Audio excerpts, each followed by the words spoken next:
Another exciting weekend of college football in the books, and we are now about to get our first college football playoff rankings on Tuesday night. So, yeah, we're getting down to the end here, and we should still see lots of chaos, and that's kind of the first takeaway here is chaos. ACC is chaos again. We saw this a couple of weeks ago.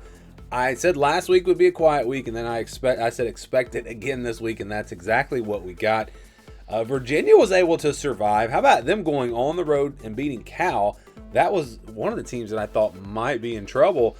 They were able to win. Georgia Tech, not so much. They lose on the road at NC State, so now they have a loss.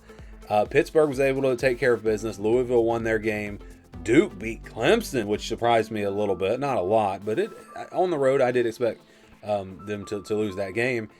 SMU beats Miami, and that's the big shakeup here. Really that game and the Georgia Tech game. So Miami pretty much is out of this. I mean, they've got 2 losses. They would need a lot of help. I mean, it's not too crazy to think that it could happen. But the problem for Miami is also going to be they will not have tiebreakers against Louisville or SMU. So you're going to need those teams potentially to lose 2 more games. And then you got to win tiebreakers against some other 2-loss teams. Miami's done. I mean, they're pretty much done. Question is going to be, what if they win out and don't make it to the ACC championship? They're 10-2 with a win over Notre Dame and some other decent wins on the resume. Where does Miami wind up ranked? That will be very interesting to see. But they lose, so now again you got Virginia in the driver's seat. I don't think there is anyone on this planet except, I mean, maybe there's some Virginia fans out there, but I don't think there's anyone on this planet that would have said, when we get to week 11, there will be one undefeated team left in the ACC, and that one team would be Virginia. I mean, it's just crazy. And you look at their schedule, they get Wake Forest and Virginia Tech at home. They will be favored in those games. Not saying they can't lose, but they'll be favored. They've then got Duke on the road. That one I think could be a little bit tricky. So let's say they lose that game. Then they're down here with 1 loss, and it's going to come down to which other of these teams can survive the season and finish with 1 loss like Virginia. And so Virginia, again, if they take care of business at home, they're at least going to be in the tiebreaker. You look at Duke, they have that game against Virginia at home. Then they've got North Carolina on the road and Wake Forest at home. Really good shot that Duke is able to win out here. So could we possibly see Duke and Virginia? That just sounds crazy right now. Duke and Virginia in the ACC championship. Where does Georgia Tech land? Georgia Tech and Pitt play each other, so that's going to knock one team out. Louisville and SMU play each other. That's going to knock a team out. This is going to be a really fun race in the ACC. And honestly, it's probably just a race to get to the playoff and get blown out, because I don't think any of these teams, if they go on the road to play a Georgia or an Ole Miss or an Oregon, I don't think they've got a shot. I think they're going to get blown out. So it's fun to talk about, but again, it probably is not going to matter at the end of the day who makes it, because it's going to be a big loss. Unless they, that could be wrong, but that's the way I see it right now. All right, next we go to the number 2 takeaway. Now I believe a 9-3 playoff team is more likely than a 10-2 team in the SEC, which is opposite of what I've been saying the last couple of weeks. But a couple of outcomes made me think this way. So Tennessee, now they're not going to finish 10-2. That's a team that I thought had a really good chance to go 10-2.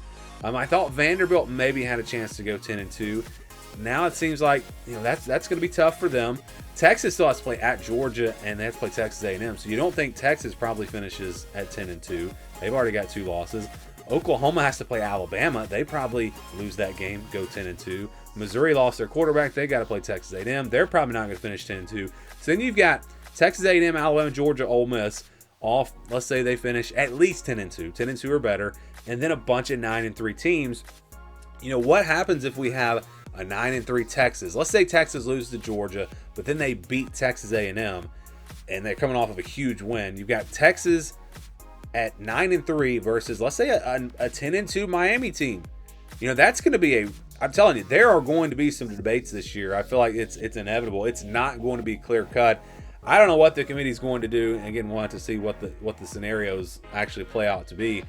But where these teams are ranked, where these SEC teams are ranked going into the first rankings, it is very important, because if they have them up there pretty high, then I think that tells us there's a really good shot that a 9-3 SEC team gets in. But if they've got, let's say, Texas down outside the top 15, Oklahoma outside the top 15, Vanderbilt outside the top 15, then I think it might be a little bit tougher. But if one of those teams can kind of break through, it could very well play out that way to where a 9-3 team gets in.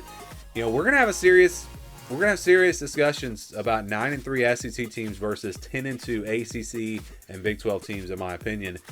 And I don't know what's gonna happen. I feel like the nod probably goes to the SEC. I talk about the SEC and all this a lot, and everyone thinks, oh, why are you hyping up? Look, I said it multiple times. The Big Ten at the top is better than the SEC, in my opinion. It's just the depth of the SEC. I don't know if we have any elite teams. Maybe Texas A&M is there. Alabama has looked like it at times. Georgia at times. Ole Miss at times, but very inconsistent. I think we've just got a lot of good teams, a lot of really good teams. But again, maybe not an elite team in the SEC this year. I think Texas A&M again has that potential. But yeah, it's really interesting to see this conference and how deep it has been this year. And it feels like those top 4 teams have maybe separated a little bit. All right, let's go now to our number 3 takeaway.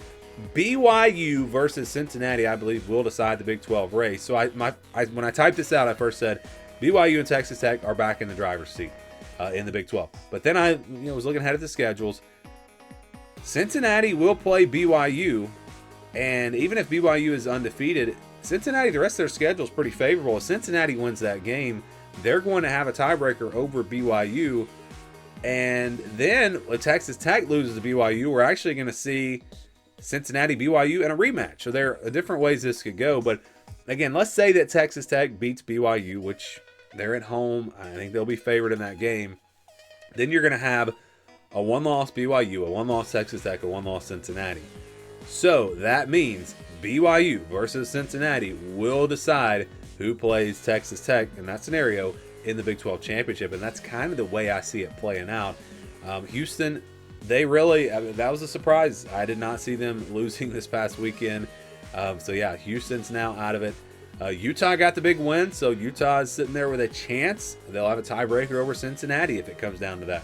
Arizona State trying to fight without Sam Leavitt. I think it's going to be tough for them, but they were able to get a big win on the road at Iowa State. And then TCU just kind of sneaking around there. I don't know if a 2-loss team has a real shot. We would need to see some chaos here. Not chaos, but we would need to see some upsets happen. BYU could lose to Texas Tech and Cincinnati. So yeah, that could knock them down to 2 losses. Cincinnati would have to lose somewhere else, which is possible. Or let's say Texas Tech loses somewhere else. So I wouldn't say these 2-loss teams are out of it, but it does kind of feel like BYU and Cincinnati, that's going to be the game that decides who plays potentially Texas Tech in the Big 12 championship. All right, next there may be 0 Group of 5 teams ranked at the end of the season. What is going on? I mean, I was really, really surprised that UTSA beat Tulane. That was the big one. I thought Tulane was in the driver's seat, and then they lose. That one, I just did not see that one coming. And then you've got Navy. I predicted that one. North Texas beating Navy. So they're going to lose at least a couple of games. You've only got, if you go to the Mountain West, you've got San Diego State with 1 loss. Then everybody else has at least 3 losses. Maybe we are talking about potentially like a James Madison getting in there. I don't know. But we might see, and this is going to be interesting, what happens if there are no teams ranked? They probably will put the best one in at number 25. I guess that's what they would do, just so there would be one ranked, and they would, I think the committee probably goes that route. I don't know. But yeah, I have no idea. I have no idea who's going to come out of the Group of 5.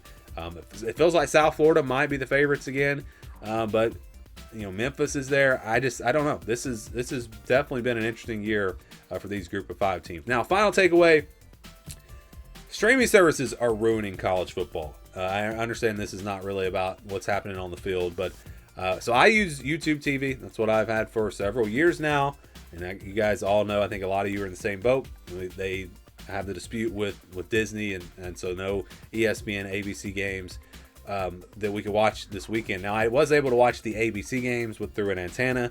I do have an antenna, but it's not even necessarily about this dispute that my problem here. It's just that you have to use multiple streaming devices, services, to watch all the games now. And this even goes back to Peacock. Like, Peacock is ruining college football because it takes time to go from app to app. You can't just change from one game to the other. If everything is on one service, you can flip games. If we still had cable, traditional cable, which I guess you can get DirecTV or whatever, but if you want to pay a ton of money. Anyways, you can't go from game to game, and it's like ruining the watching experience of college football. And then they do this to us right before, right in the middle of the season, right before Saturday. I don't know if this will get fixed. I don't know what I'll do if it does not get fixed. I just did not watch the ESPN games this weekend. I watched the ABC games, but I did not watch the ESPN games. So I missed Miami SMU. I did not see that. I missed Clemson Duke, a game that came down to the wire. I missed the game where game day was at last night with Cincinnati and Utah. So, it's really annoying. I think a lot of people feel the same way. What if we just had one app that could have all the sports, all the college football games? Like, would that not make sense? I feel like YouTube TV is the best streaming service out there because you can watch 4 games at once. You can quickly go from game to game. Like, why can't we just all come together and put all the games on, let's say, YouTube TV and raise the price? Whatever. If you have to raise the price a little bit. But it's just ridiculous what they're doing with these streaming services. And even beyond college football, like, you got to go to Amazon Prime to watch NBA games, which NBA you're not going to be flipping back and forth, so it's not that big of a deal. But maybe you don't want to pay for Amazon Prime, or maybe you don't want to pay for Peacock to watch those games. Like, it's just ridiculous, and it's definitely. We thought that the end of cable and these streaming services, this was going to be a good thing. But for sports, I think it's kind of taken us in the wrong direction. And it's just really disappointing. And I hope it gets fixed by next weekend, at least with YouTube TV and Disney. But those are my takeaways from week number 10. We are headed to week 11. Should be another big weekend in college football. Give me your takeaways from the week down in the comments below.